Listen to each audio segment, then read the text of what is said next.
The gunshot echoes across Red Canyon before the sun even breaks the horizon. Eleanor Hartwell stands in the dirt, blood on her hands, smoke still rising from the barrel of her husband's Colt revolver. The man at her feet, Cyrus Blackwood, the most powerful mining magnate in Montana Territory, stares up at the sky with empty eyes. Behind her, flames consume his compound. Around her, bodies of corrupt lawmen sprawl in the dust. This is how it ends. But 3 weeks ago, Eleanor was just a widow at a funeral, and she had no idea her husband had been murdered. Before we dive in, drop a comment and let us know where you're watching from. We'd love to hear from you. If you enjoy Wild West stories like this, be sure to like the video, subscribe, turn on the notification bell, and share it with someone who would love it too. Riverside Cemetery, Montana Territory, September 1883. The wind cuts cold across the graves as Eleanor stands over fresh-turned earth. Her black veil hides her face, but not the way her hands tremble. Thomas Hartwell, her husband, her partner, the man who built a ranching empire from nothing, is in the ground, dead at 42. They're calling it a riding accident, a spooked horse, a broken neck. Quick, painless, but Eleanor doesn't believe it.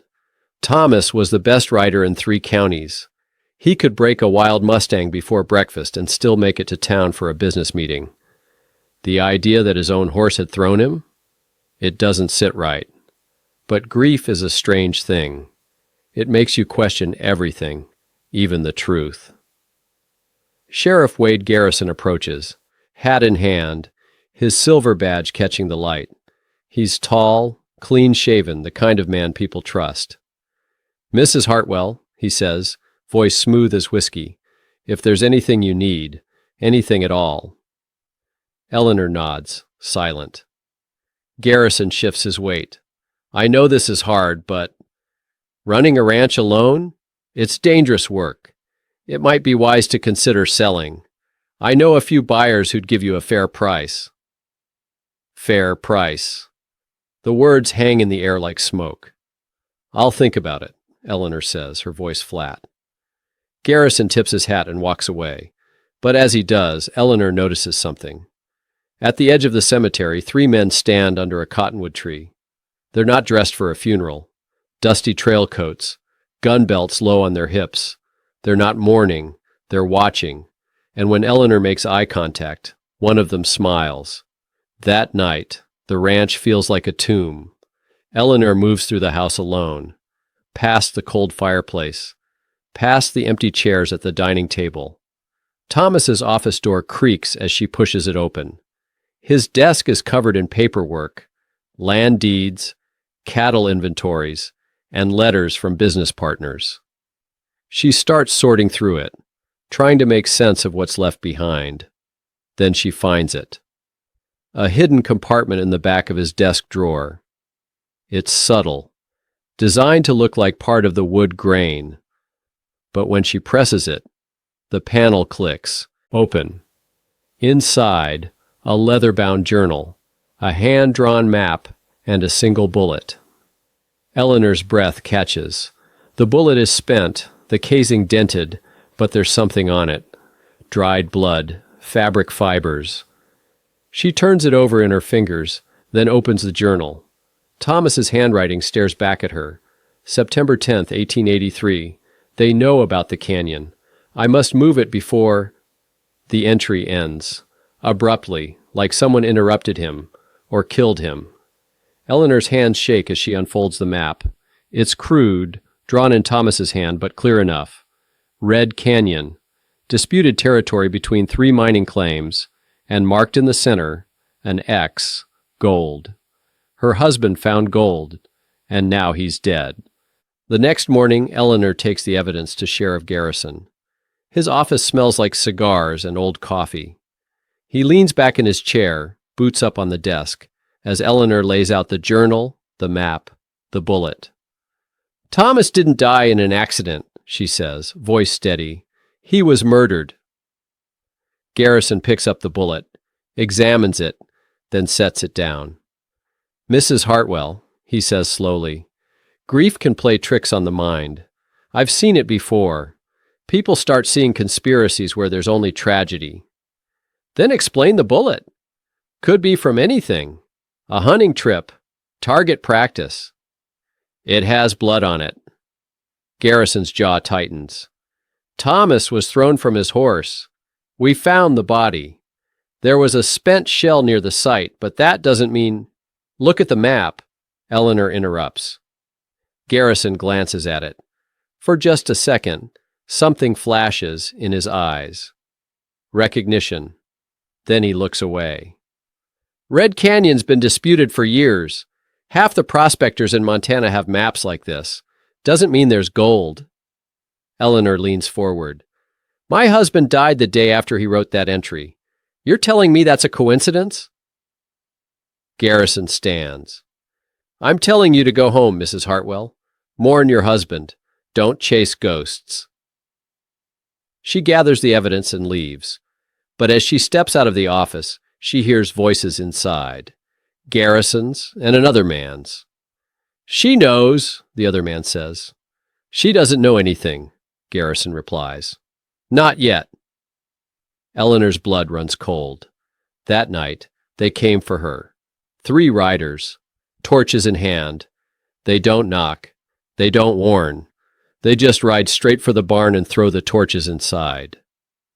Eleanor wakes to the smell of smoke and the sound of screaming horses. She grabs Thomas's rifle from the mantel and runs outside, barefoot, nightgown whipping in the wind. The barn is an inferno. Flames lick at the sky, and through the smoke she sees them. 3 masked men on horseback, circling like wolves. One of them raises a rifle. Eleanor dives behind a water trough as the shot rings out, wood splintering above her head. She aims the rifle, fires. The recoil slams into her shoulder, and one of the riders jerks back, clutching his arm. The other 2 wheel their horses and charge. Eleanor runs. She sprints for the house, slams the door, and bars it. Outside they're shouting, laughing. One of them fires into the door, the bullet punching through wood and embedding in the wall behind her. Then, silence. Eleanor presses her back against the wall, heart hammering. She hears hoofbeats, retreating, fading into the night. They didn't come to kill her. They came to scare her. And it worked. By morning, the barn is ash. The ranch hands are gone, too scared to stay. Eleanor stands alone in the wreckage, clutching the map and journal. She has no allies, no protection. And the men who killed her husband are still out there. That's when she sees it. In town. A wanted poster was nailed to the general store wall. Black Jack Dalton. 500 reward. Armed robbery. Wanted dead or alive. She remembers Thomas mentioning him once. Dalton's got a code, he'd said. Not like the others. Eleanor tears the poster down. If the law won't help her, maybe an outlaw will. She finds him in the Bitterroot Mountains, an abandoned mining camp, half buried in snow. Dalton sits by a fire, cleaning a revolver. He's older than the poster suggests. 38, maybe 40. Weathered, scarred, dangerous. Eleanor aims the rifle at him. I'm offering you a pardon, Mr. Dalton, she says. Earn it. Dalton looks up, and he laughs. Lady, he says, I don't know who you are, but you've got about 3 seconds to lower that rifle before I put you in the ground. Eleanor throws the map at his feet. Dalton's eyes flick to it, then narrow. That's Red Canyon, he says slowly. My husband found gold. Then he was murdered. The sheriff's involved. Maybe the whole town. Eleanor steps closer, rifle still raised. I need someone who knows how to survive out here, someone the law can't touch. Help me find the gold. Help me expose his killers, and I'll use every connection I have to clear your name. Dalton stares at her, then on the map. Finally, he holsters his gun. You've got yourself a deal, Mrs. Hartwell. So here's the question. Can a widow and an outlaw survive long enough to expose a conspiracy that reaches the highest levels of power? Or will they both end up buried in Red Canyon? The deal is struck in a dying mining camp. But trust is a luxury neither of them can afford. Eleanor and Dalton ride back to the ranch under the cover of darkness, the map folded tight in Eleanor's coat pocket. They don't speak. Not yet. Because out here, words can get you killed just as fast as bullets. And both of them know that whatever Thomas found in Red Canyon, it's worth more than gold. It's worth blood. The question is, whose blood will be spilled first? Back at the ranch, they spread the map across Thomas's desk. The lamplight flickers, casting shadows that dance across the crude markings. Dalton traces a finger along the canyon's edge. Your husband was smart, he says. Red Canyon's disputed territory. 3 mining claims overlap there. No one can work it legally without triggering a war. Eleanor opens Thomas's journal, reading aloud. September 8th. I found it. Spanish colonial cash, buried deep. Enough to change everything. But Garrison knows. He wants 60%. I refused. Dalton looks up. You refused a corrupt sheriff? That's how you get killed in Montana territory. Eleanor's jaw tightens. Thomas believed in the law.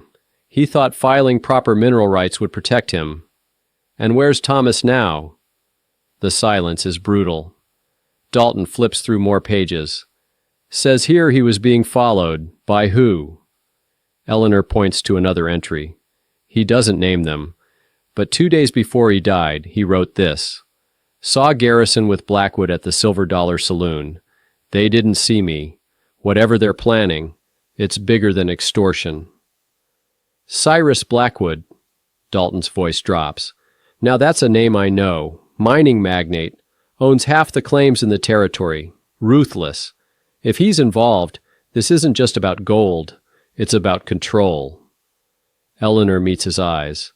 Then we find the gold. We expose them. And we make them pay. Dalton leans back, studying her. You're not just looking for justice, are you? You want revenge. Wouldn't you? He doesn't answer. But the look in his eyes says everything. The next morning, they scout Red Canyon on horseback. The terrain is brutal. Jagged cliffs, loose rock, and rattlesnakes coiled in the shade. Eleanor's never been out here before. Thomas always handled the dangerous work. But now? She's learning fast.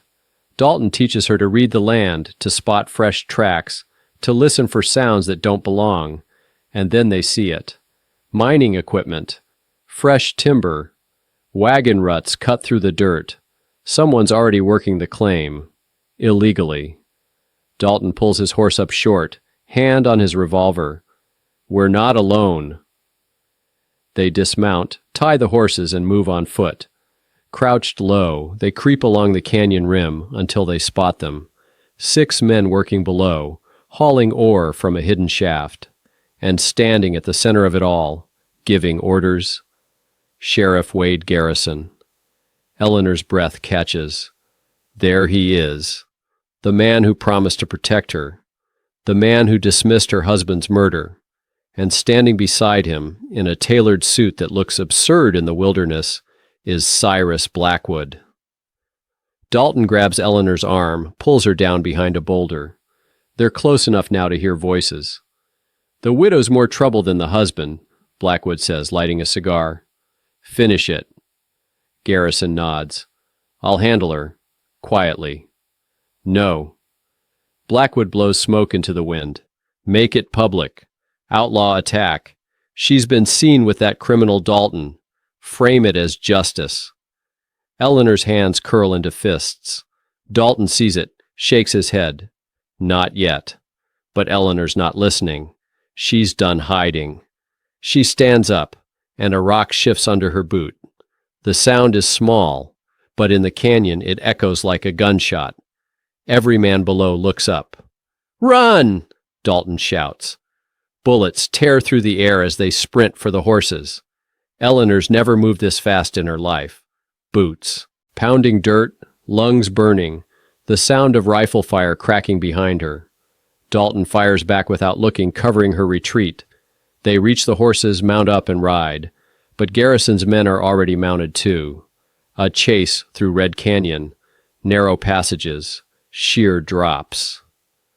Eleanor's horse leaps a ravine, lands hard, and keeps running. Behind her, one of Garrison's men isn't so lucky. His horse stumbles, and he goes over the edge, screaming. Dalton cuts left into a slot canyon. Eleanor follows. The walls close in around them, so narrow that their stirrups scrape rock. And then, a dead end. "Get down," Dalton shouts. They dismount, take cover behind a fallen boulder. 4 riders appear at the canyon mouth, rifles raised. "Nowhere to run now, Dalton," one of them shouts. Dalton checks his revolver. 5 bullets left. He looks at Eleanor. "Can you shoot?" "I killed a man 3 nights ago, so yes." He tosses her a pistol. "Then let's make this expensive for them." The first rider charges. Dalton drops him with a single shot. The second fire misses. Eleanor shoots back. The bullet catches him in the shoulder and he falls.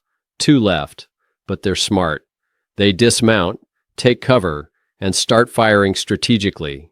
Bullets chip the boulder, ricochet. One grazes Eleanor's arm, and she gasps, clutching the wound.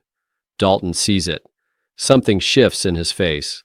"Stay down," he growls, and then he does something insane. He stands up, fully exposed, and walks toward them, firing. 1 shot, 2, 3. Both men drop. Silence. Eleanor stares at him, blood dripping down her arm. "You could have been killed." Dalton reloads without looking at her. "So could you." They ride out of the canyon with a bag of gold ore. Proof.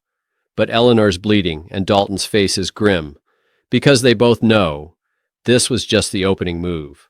The real war is coming. They return to town, but it's not the same town Eleanor left. Something's changed. Garrison made his move. Posters line the streets. Eleanor's face, and beneath it, wanted, consorting with known criminals, armed and dangerous. People stare as she rides past. Women she's known for years cross the street to avoid her. The general store owner won't meet her eyes. Even the pastor turns his back. Garrison's turned the entire town against her. Eleanor feels it. The isolation. The fear. She's become the villain in her own story. But then someone steps out of the shadows. Deputy Carl. Young. Nervous. He glances around, then hands Eleanor a folded paper. "Your husband didn't die in an accident," he whispers. "Garrison ordered it. I heard him. I was there." Eleanor's heart pounds. "Then testify." "I can't. Garrison owns the judge, owns the mayor. I'd be dead before sunset." He glances at the paper. "But that's everything I know. Names, dates, where the orders came from. It's not much, but it's something." He disappears before Eleanor can thank him.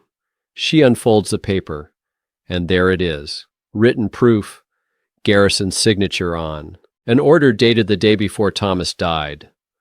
"Handle the Hartwell problem, permanently." But before she can process it, gunfire erupts. Deputy Carl collapses in the street, blood spreading across his chest. Garrison's men step out of the saloon, guns smoking. Eleanor reaches for her pistol, but Dalton grabs her. "Not here, not now. We need that gold. Carl just died giving us evidence. And you'll die too if we don't move. Now." They ride, hard, back to Red Canyon. Using Thomas's map, they navigate deeper into the canyon than before. Past the illegal mining operation, past the fresh graves Garrison's men left behind, until they find it. A collapsed mine shaft, hidden behind a rock slide. The entrance is barely wide enough for a man to crawl through. Dalton lights a torch. "You sure about this?" Eleanor's already moving. "My husband died for this. I'm seeing it through." They crawl inside. The air is thick, suffocating. The tunnel narrows, then opens into a cavern, and there, stacked against the walls like a fever dream, are crates, dozens of them, stamped with Spanish colonial markings. Dalton pries one open. Gold bars, coins, jewelry, a fortune. "This is it," Eleanor whispers. "This is what they killed him for." But Dalton's face is dark. It's not just the gold. If Blackwood's working this claim illegally, and word gets out, his entire mining empire collapses. Every land deed, every claim he's ever filed, all fraudulent. Eleanor understands now. Thomas wasn't killed for treasure. He was killed to protect a lie. And that lie is worth millions. They're packing samples when they hear it. Voices. Footsteps. Garrison's men. Dalton extinguishes the torch. They press against the cavern wall, hidden in darkness. Deputy Carl's information wasn't enough. It was a trap. And Eleanor and Dalton just walked into it. So here's what you need to ask yourself. How do you fight an enemy who controls the law, the town, and the truth? And when the walls close in, literally and figuratively, do you surrender? Or do you burn it all down? Trapped in a collapsed mine with enemies closing in, no escape route, limited ammunition, and a fortune in gold that might as well be a death sentence. This is where most stories end. But Eleanor Hartwell isn't most people anymore. Dalton presses a finger to his lips as the footsteps grow closer. 3 men, maybe 4, moving through the tunnel with torches. Their shadows flicker against the cavern walls like demons. Eleanor's heart hammers so loud she's sure they can hear it. Her hand tightens around the pistol Dalton gave her. She's got 4 bullets left. Dalton has 3, 7 bullets. 4 men. Maybe more outside. The math doesn't work. But then Dalton does something unexpected. He picks up a gold bar, heavy, solid, and hurls it deep into the darkness of the cavern. It clatters against rock, echoing like thunder. The footsteps stop, then change direction, moving toward the sound. Dalton grabs Eleanor's hand and pulls her the chi, opposite way, deeper into the mine, away from the main tunnel. They crawl through a narrow passage, so tight Eleanor's shoulders scrape stone, until they emerge into another chamber. Smaller, ancient, and with a crack in the ceiling, letting in a sliver of daylight. "Can you climb?" Dalton whispers. Eleanor looks up. 20 feet of sheer rock face. Handholds that might crumble. A gap barely wide enough to squeeze through. "I don't have a choice, do I?" Dalton smiles, grim but real. "Now you're thinking like an outlaw." They climb. Eleanor's arms shake. Her wounded arm screams in protest. Below she hears shouting. The men have discovered the diversion. They're coming back. Dalton reaches the top first, extends a hand. Eleanor grabs it. He pulls her through just as a gunshot rings out, the bullet sparking off the rock where her foot was seconds before. They roll onto the canyon floor, gasping. The sun is setting. Blood-red light spills across the landscape, and standing 50 yards away, arms crossed, is Sheriff Wade Garrison. He's not alone. 6 men flank him, rifles raised, and behind them, sitting on horseback like a king surveying his kingdom, is Cyrus Blackwood. "Mrs. Hartwell," Blackwood calls out, voice smooth as silk. "You've led us on quite the chase. I admire your tenacity, but this is where it ends." Eleanor stands, dust-covered, bleeding, but defiant. "You killed my husband." "I did." Blackwood doesn't even flinch. "Thomas was a good man, honest, principled, and that made him dangerous. He found the gold, wanted to file legal claims. Do you understand what that would have meant? Every mining operation I've built, every land deed, every contract has been scrutinized, exposed. My empire gone. So yes, I had him killed, just like I'm about to have you killed." Garrison steps forward. "It's over, Eleanor. Drop the gun." But Eleanor doesn't drop it. She aims it straight at Blackwood. You think you've won? I sent Deputy Carl's evidence to the Territorial Marshal in Helena. Every name, every date, every order you gave. It's already out of your hands. Blackwood's smile falters, just for a second. Garrison looks at him. She's bluffing. Am I? Eleanor's voice is ice. Carl died getting me that information. You think I'd let it go to waste? The standoff stretches, tension thick enough to choke on, and then a sound in the distance.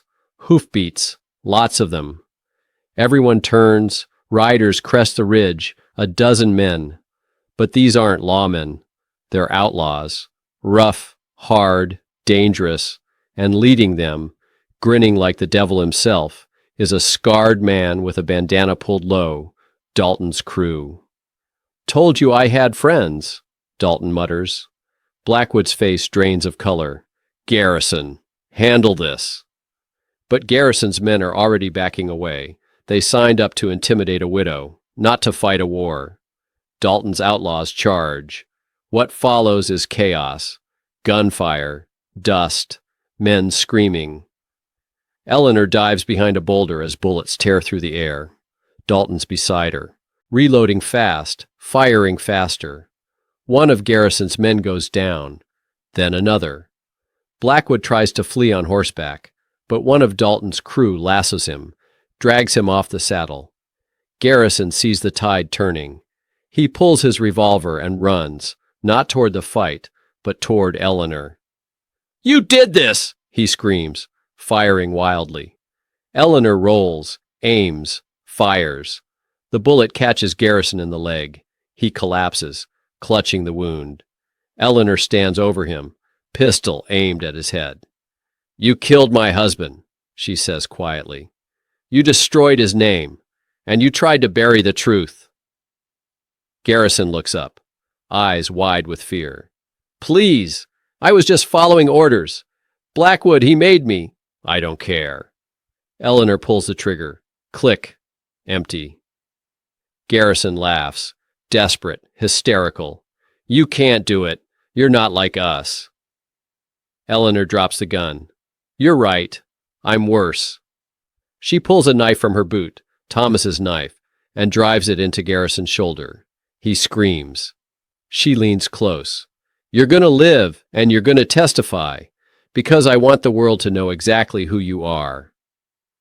By the time the dust settles, Blackwood is in chains. Garrison's bleeding, but alive. The Territorial Marshal arrives within the hour. Eleanor's letter reached him before the ambush. Deputy Carl's evidence, combined with Garrison's coerced confession, dismantles the entire conspiracy. 7 corrupt officials were arrested. Blackwood's empire seized. And the gold? Legally awarded to Eleanor as Thomas's heir. 2 weeks later, Hartwell Ranch. The barn's been rebuilt. The ranch hands have returned. Eleanor stands on the porch, watching the sun set over land that's finally truly hers. She's changed. Harder. Colder. But alive. Dalton rides up, saddlebags packed. Leaving? Eleanor asks. Pardon came through. I'm a free man. He dismounts, hands her an envelope. Your father's judicial connections work fast. Eleanor smiles, small but genuine. You earned it. Did I? Dalton looks at the horizon. I've spent 10 years running. Don't know how to stop. Eleanor steps closer. You could stay. Help me run this place, legitimately. For a moment, Dalton almost says yes. Almost. But then he shakes his head. You don't need me, Eleanor. You never did. Maybe not, but I'd like you here anyway. Dalton tips his hat. You're going to be just fine, Mrs. Hartwell. He mounts his horse, pauses. Your husband would be proud. And then he rides off. Eleanor watches until he's just a speck on the horizon. She turns back to the ranch, pulls out a new survey map, the gold claim, the expanded territory. She's not just preserving Thomas's legacy anymore. She's building an empire. But as the camera pulls back, we see something Eleanor doesn't. A figure on the ridge, watching, Waiting. The man dismounts, pulls out a photograph, Cyrus Blackwood, and scrawled on the back, "Make her pay." Blackwood's brother has come for revenge. So here's the final question. Eleanor survived the conspiracy. But can she survive what's coming next? Because in the Wild West, justice doesn't end a story. It just starts a new one. If you want to see Eleanor's next fight, if you want to know whether she defeats Blackwood's brother or if her empire crumbles, drop a comment below and let us know. Should we continue the Widow's Bounty saga? Your voice decides what story we tell next. And if this story kept you on the edge of your seat, smash that like button. Subscribe for more untold tales from the Wild West, and share this with someone who loves a story about grit, revenge, and redemption. Because legends aren't born in peace, they're forged in fire. Thanks for watching, and remember, out here, the only law that matters is the one you make yourself.